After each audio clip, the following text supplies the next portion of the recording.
Thank you.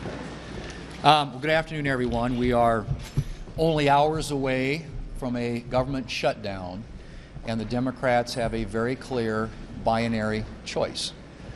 They can choose to keep the government open by voting for a short-term, nonpartisan, clean continuing resolution, 24 pages long, or they can vote to shut the government down. That's what we're looking at.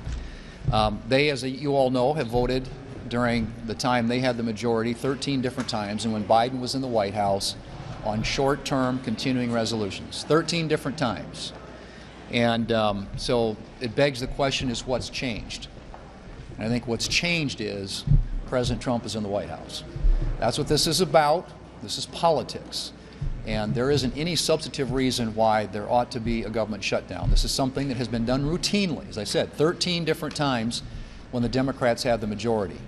But we are not going to be held hostage for over $1 trillion in new spending on a continuing resolution, nor are we going to be held hostage to allow illegals to get free health care in a continuing resolution.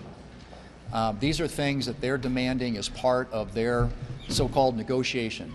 Ladies and gentlemen, there isn't anything here to negotiate. This is a routine funding resolution to keep the government open so that we can continue our appropriations work and fund the government in the old-fashioned way, which is allowing the Appropriations Committee, Democrats and Republicans, to work together as they have been. And by the way, the Democrat leader keeps talking about not consulting. The Appropriations Committee, they picked the date.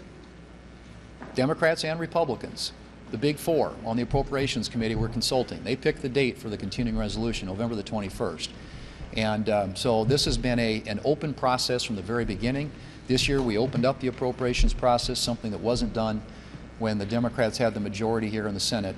But they have a clear choice in front of them today. And I hope there are Democrats out there. This may not represent the view of their leadership, but I'm hoping there are Democrats out there who are reasonable and understand what's at stake here. And as they have articulated many times in the past, the costs associated to the American people with the government shutdown. This is totally avoidable. It is a decision they're going to have to make, and if the government shuts down, it is on the Senate Democrats. The House has acted, the President's ready to sign the bill, and all that's left is for 8 Democrats to join us in passing that bill today. Senator Barrasso.